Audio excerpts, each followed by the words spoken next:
Guys, ito na naman tayo, mag-unbox tayo. Still Sunday. So, ito yung isa pa nating item na i-unbox.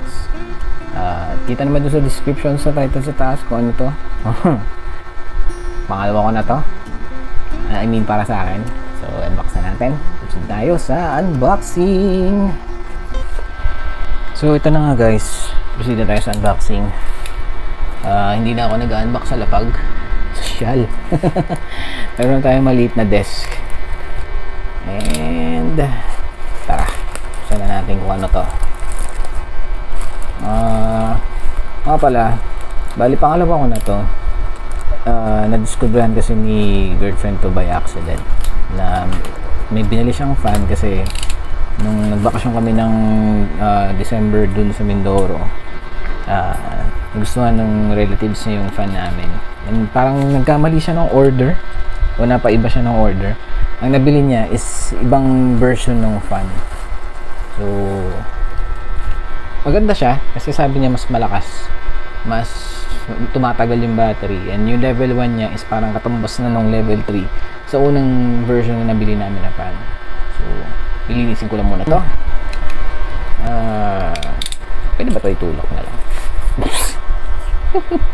Pwede naman pala. Okay, sayang lang ako ng alcohol dun So yun na nga, ito na nga yung fan. See, ibang iba siya dun sa saan siya nakain, nilinisan ko muna. Ibang iba siya dun sa nabili namin na isa. Pakita ko sa inyo mamaya yan. So ito yung tsura niya.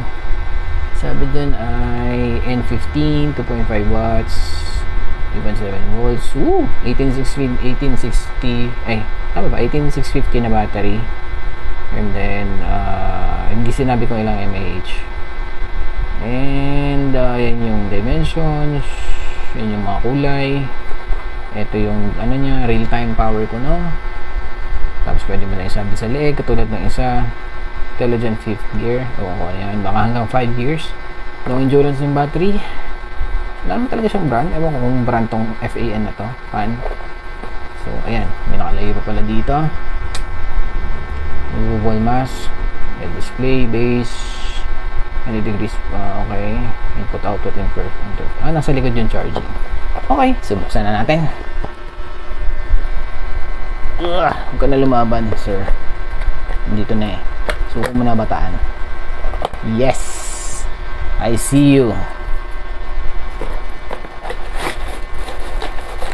Okay, isang kuhanan lang, nandito na lahat. Wala nang laman ng box. Meron pa ba? Meron pa. It's a prank. It's a prank. Okay, megus muna natin yan. Okay guys, so yan, nalinisan ko na. Ito yung kanyang instruction manual. Okay, pwede nyo i-google translate yan, madali lang yan. And try ko mag-flash ng mga hindi na pala kailangan mag-google translate. May information sa likod. So yun na nga, counterclockwise pag gusto nyo tanggalin yung takip ng fan. And then andito yung details ng fan. Wow, okay, natawag silang sleep wind, nakikita nyo yan. And ano pa ba?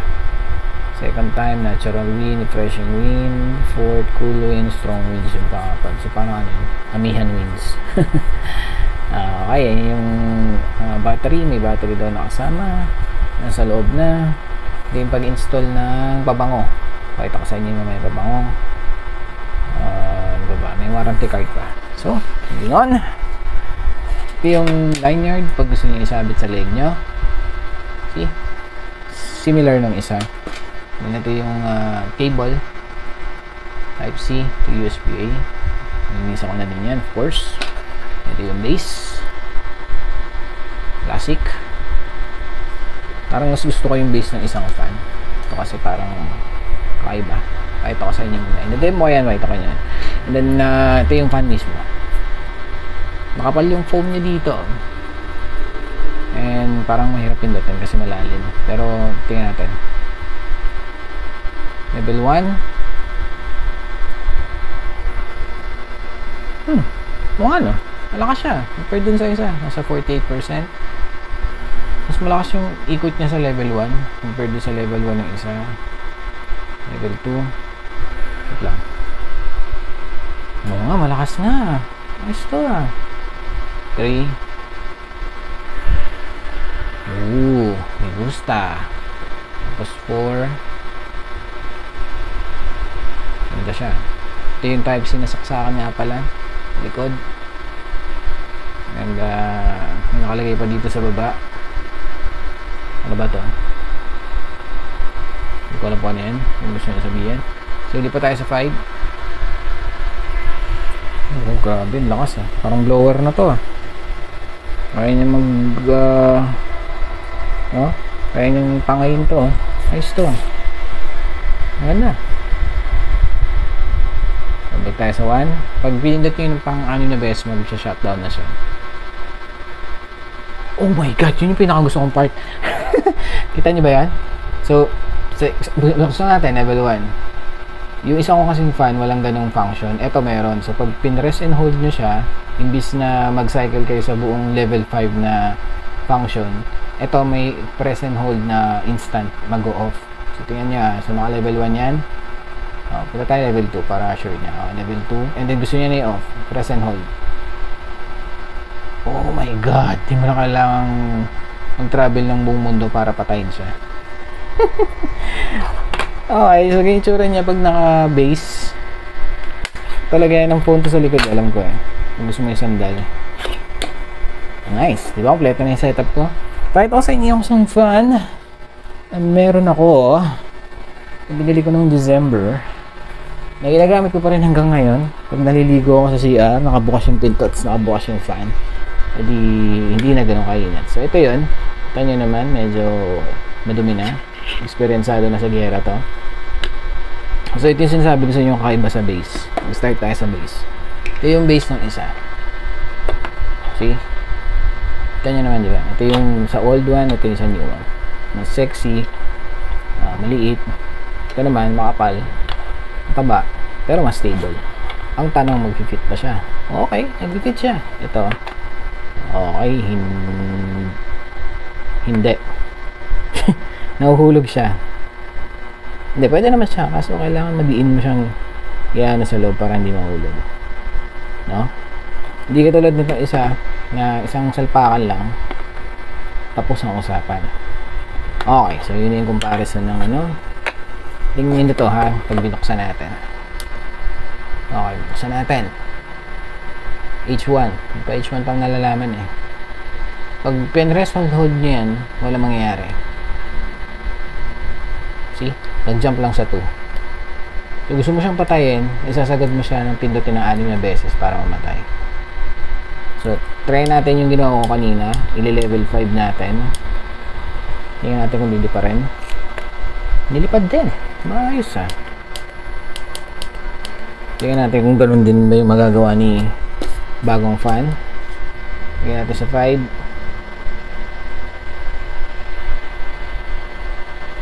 Yep, 5. Parang mas malakas pa yung buka ng isa. Hindi, ganun din pala. Well, at least kaya niya malipad. Pili ko mas malakas to eh.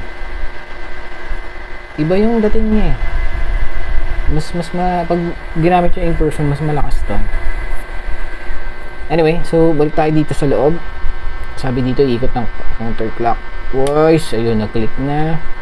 Ayun. Wow. Okay. So, design lang yung ano na yan. So, yung pinagkaiba nila ito. Ang galing ko pa ba? Hindi na nga. Baka makita nyo. Anytime soon. Kaya mo yan. Madumi na, di ba? So, ito yung pinagkaiba nila.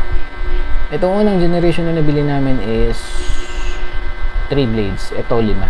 So, malamang mas maraming hangin na magagawa ito compare dito.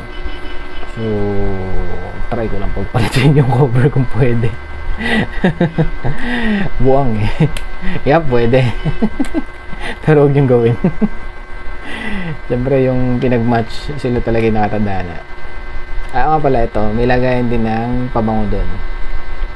Pretty much the same nitong bagong nabili namin na may lagayan din ng pabango. So, tayo ko sa inyo lagayan ng pabango niya. Ito na. So, install na natin yung lagay ng bago mismo. Maraming klase ito, nakita ko na rin sa online to. Yung nakalagay dito sa blue na binili ko dati is parang amoy dagat. Ito naman ay may mint. Mint yung dating niya. And dang, ba't iba kulay niya? Paano ba magka-cancel ako dito Whoop, whoop, whoop, whoop. Tumatalon. Yun. Okay, sige. Bigyan na natin. Galing nga pala tong item na to kay Inplay. Yung same brand na binila ko ng keyboard nung nakaraan. Pero not necessarily na Inplay din yung brand ng fan. Kasi kita nyo naman yung tatak niya. Fan lang. So parang kopya-kopya lang din sila from previous fans. So ito yung actually hindi na pala maamoy. So ako na lang amoy. Nabango, parang mega red yung dating. Mega painkiller yung dating. Yep. Well, malalaman natin yung battery kung paano tinatagal nito. Kasi itong isa, nasusubukan ko na ng matagal to. So, pag binuksan nyo siya ng level 1, usually dun lang naman ako, natagal siya ng mga 6 minutes bago mabawasan ng isang level yung charge. Nga pala nabibend yan, pareho sila. 90 degrees, 90 degrees. And kaya silang isupport ng base. So, yun na nga. Yung level 1 dito, 6 minutes ang tinatagal bago mabawasan ng isang charge. Ito, titingnan ko pa, obserbahan ko pa kung anong magiging lagay niya. Tapos, ito, pag ni-level 2 nyo naman, every 4 minutes ang bawas ng 1%. And then, pag chinarge nyo naman, inaabot ng 1 minute and almost 2 minutes bago maka-1% dito. Ito, i-observe ko pa. So, tingnan natin.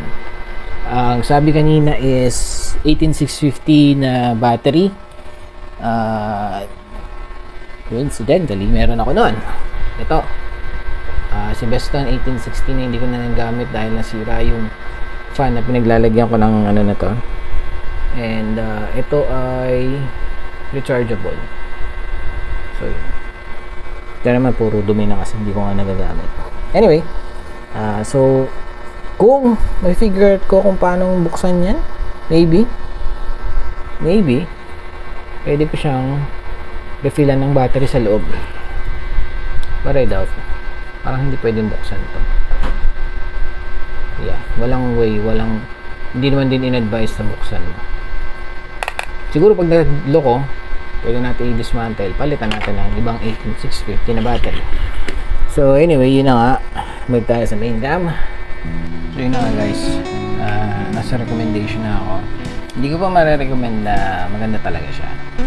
Although, kasi hindi pa na-try yung battery life. Pero yun nga yung pinagmamalaki niya, yung battery life. Ang nagustuhan ko lang dito is, yun nga, yung on and off, hindi mo na kailangan isagad ng 6 press para mamatay. So kung nasa level 1 ka, hindi mo na kailangan mag-add na 5 na press para mamatay. Press and hold mo lang. And then, yun nga, legit, 1850 daw yung 18650 daw yung battery niya. Siguro nasa loob lang yun. I mean, kasya naman kung tutusin. And, yung blades, compared dun sa isa, 5. Hindi katulad ng isa, 3. And then yung level 1 niya, literal, malakas nga. As in, malakas talaga. The rest, same function naman. Yung base, pag sa kanya, so, gagana sa kanya para sa kanya lang. Kung gagamitin ng first generation yung base ni second, hindi pwede. So, hindi future proof. Ito, hindi pala future ba? Kasi nakaraan yung first gen So, hindi siya, basta hindi gagana yung first gen dito sa base na to. Mahuhulog siya. Unlike ito, gagana dun sa base ni first gen. So, yan. Yan. Maganda naman. Tingnan nyo. Yung sizes nila kasi laka naman halos, diba? And again, 3 blades. Ito, hindi ko alam kung anong battery nito, hindi ko maalala kung nasabi ko ba dun sa review or kung nakalagay ba dun sa mismong review, pero sabi nito ito matagal na. Sana nabubuksan to, no? Kasi 3 yung spare ko na battery. So kung nabubuksan yan, reload lang ako ng reload. Uy, lobat na. Reload. Lobat na ulit. Reload. Ayoko namang sirain to lang basta-basta. Yan muna natin. Nakakatokso. Pero wag. At tama ba? Parehas pala silang Type-C yung charging. Ito nasa side, ito nasa likod. Hindi ko pa na-try na gamitin to na halos malobat na, or ito pala, halos malobat na tapos nilagyan ng charger tapos pinuksan. Hindi ko pa na-try. Pero feeling ko pwede. Pero hindi ko na-try ha. Don't take my word for it. Ano pa ba? Yun lang. So, dalawa na sila ngayon. Ito, pag nalobat, ito susunod.